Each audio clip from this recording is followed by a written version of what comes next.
नमस्कार, आदाब, सत श्री अकाल, जय भीम, जोहार। मेरा नाम है नवीन कुमार। क्या आप इस बात पर यकीन करेंगे कि मोदी के ही पीछे पड़ गया है बीजेपी का अपना आईटी सेल?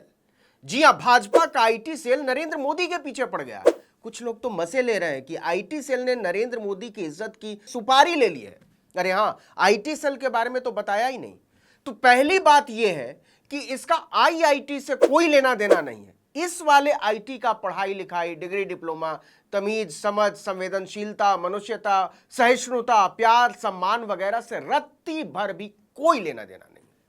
अगर आप खबरों की दुनिया में जरा भी दिलचस्पी रखते हैं तो आपने आईटी सेल का नाम जरूर सुना होगा।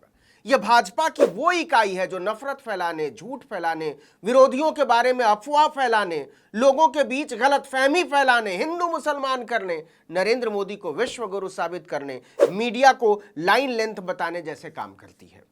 उदारता और धर्मनिरपेक्षता, धार्मिक सद्भाव, अल्पसंख्यक और बराबरी जैसे शब्द इस आईटी सेल के लिए पाप की तरह है।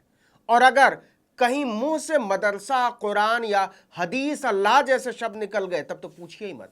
बस ये समझ लीजिए कि सूचना तकनीक के जरिए दुष्प्रचार को सत्य के भ्रम में तब्दील करने की फैक्ट्री का नाम है आईटी सेल। लेकिन कौन जानता था कि एक दिन यही आईटी सेल किसी दिन प्रधानमंत्री नरेंद्र मोदी के पीछे पड़ जाएगा। यही आईटी सेल प्रधानमंत्री नरेंद्र मोदी का मजाक उड़ाने लगेगा। यही आईटी सेल प्रधानमंत्री नरेंद्र मोदी के बारे में फूहड़ और आपत्तिजनक पोस्टर निकालने लगेगा। लेकिन कहते हैं जो बोओगे वही काटोगे। भाजपा के साथ एकदम वही हुआ है। और भाजपा भी कहना ठीक नहीं, नरेंद्र मोदी बोलना ज्यादा बेहतर होगा।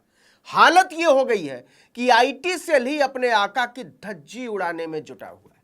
चलिए सिलसिलेवार तरीके से समझ लीजिए कि कैसे भाजपा का आईटी सेल नरेंद्र मोदी की बखिया उधेड़ने के अभियान पर लग गया। एक ट्वीट पर गौर कीजिएगा और ठीक से कीजिएगा। यह ट्वीट 14 जून को भाजपा के ट्विटर हैंडल से किया गया। ट्वीट आते ही आईटी सेल के कारिंदों ने फटाफट इसे आगे बढ़ाना शुरू कर दिया।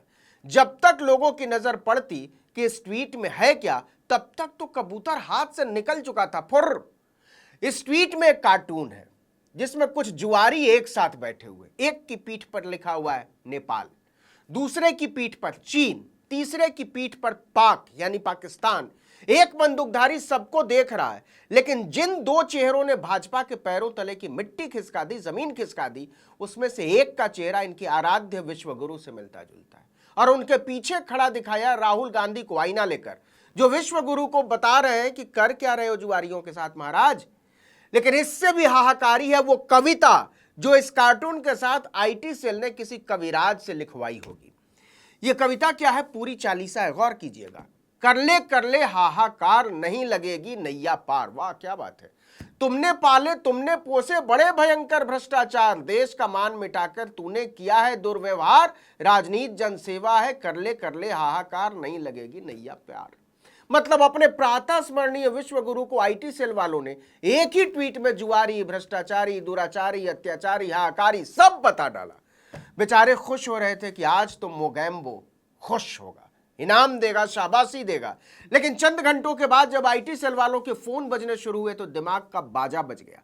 कम वक्तों किया क्या है तुमने? पर्यटन सम्राट को जुआरी की तरह दिखा दिया।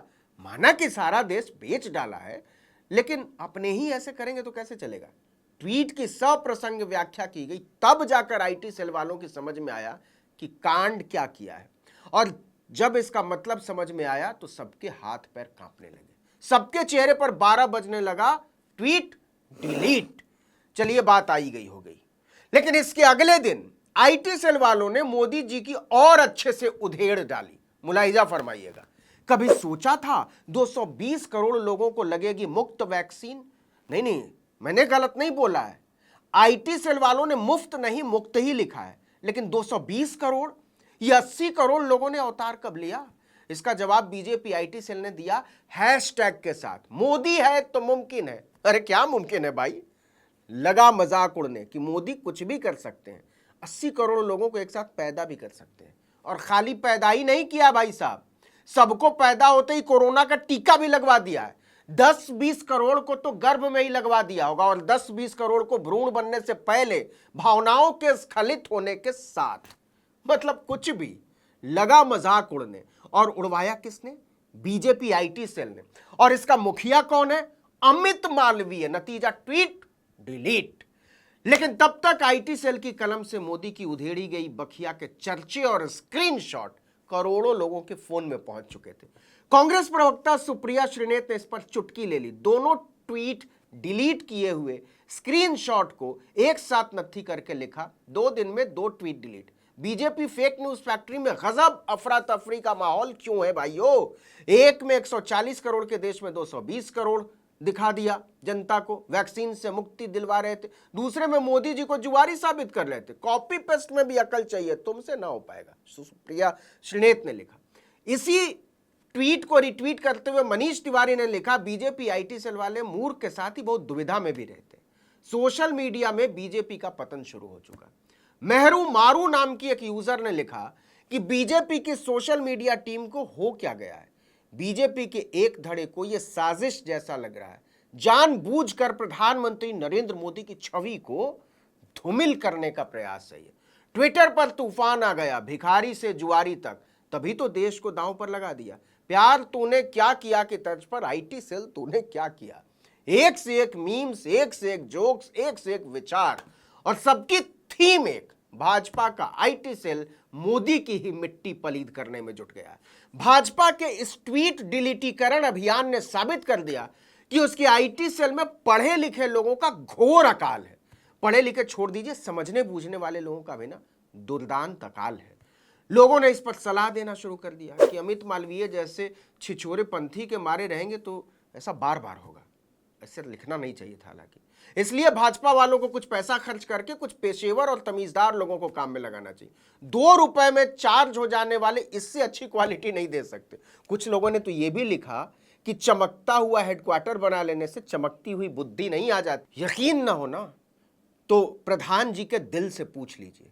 अपने ही आईटी सेल वालों ने जुआरी से लेकर भ्रष्टाचारी और दुराचारी तक की चक्की में पीस डाला है, और इतना महीन पीसा है कि भाजपा चकर घिन्नी की तरह नाच गई है। इस वीडियो में इतना ही, लेकिन अगर आपने आर्टिकल 19 इंडिया को अब तक सब्सक्राइब नहीं किया तो फौरन कीजिए। बेल आइकॉन दबाइए, घंटी जैसी आकृति बनती होगी जब आप दबाते होंगे बेल आइकॉन, तो उसको दबा दीजिए और फिर ट्विटर हैंडल पे जाइए, आर्टिकल 19_ इंडिया जरूर सब्सक्राइब कीजिए। मेरा ट्विटर हैंडल नवीन जर्नलिस्ट, NAVIN, और जर्नलिस्ट की स्पेलिंग वही, नवीन में केवल डबल ई नहीं है, आई है। इसको भी अगर लाइक सब्सक्राइब कर लेंगे तो अच्छा रहेगा। नमस्कार।